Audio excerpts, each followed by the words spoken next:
రామచంద్రపురం నియోజకవర్గంలో మంచి జోష్ కనిపిస్తూ ఉంది. మరోసారి జగన్ గారిని సీఎం చేయడానికి మేమంతా సిద్ధమని నినాదాలు ఇస్తున్నారు. ఏం సార్ మీ ప్లాన్ ఏంటి, ఎలా ముందుకెళ్తున్నారు?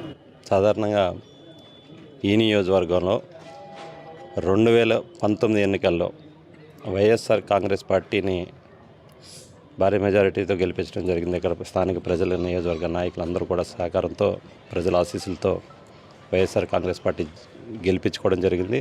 ఈ రాష్ట్రంలో కూడా అత్యధిక స్థానాలు, ఇంచుమించు 151 స్థానాలు వైఎస్ఆర్ కాంగ్రెస్ పార్టీ గెలుచుకుంది.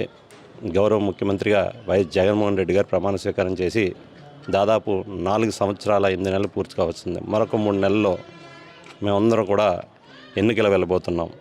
ఈ తరుణంలో ఈ రాష్ట్ర పరిపాలనకి నిదర్శనంగా, అంటే ఈ పరిపాలనా తీరు ఏ విధంగా ఉందో ప్రత్యేకించి నేను చెప్పాల్సిన అవసరం లేదు అని, ఈ రాష్ట్రంలో అనేక సంక్షేమ కార్యక్రమాలు అమలవుతున్నాయి. వాటి తీరు విధానం ఒక్క పైసా అవినీతి లేకుండా, కులం చూడకుండా, మతం చూడకుండా, పార్టీ అనే ప్రస్తావన చూడకుండా సంక్షేమ కార్యక్రమాలు అమలు చేస్తున్న ఏకైక ప్రభుత్వం వైఎస్ జగన్మోహన్ రెడ్డి గారి ప్రభుత్వం.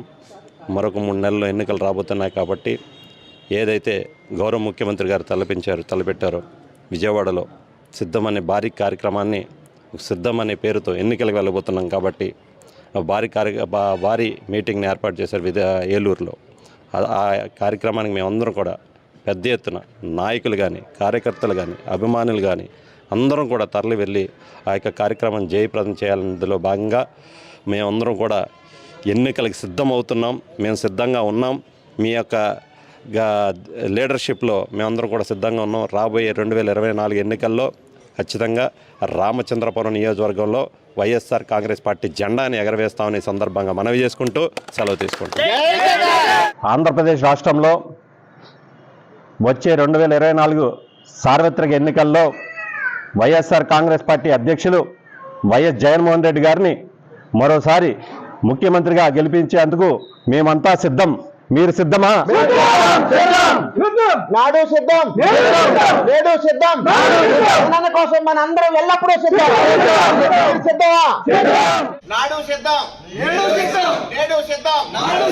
అందరం కూడా జగనన్న కోసం సిద్ధం. నేడు సిద్ధం, అందరం జగనన్న కోసం సిద్ధమా?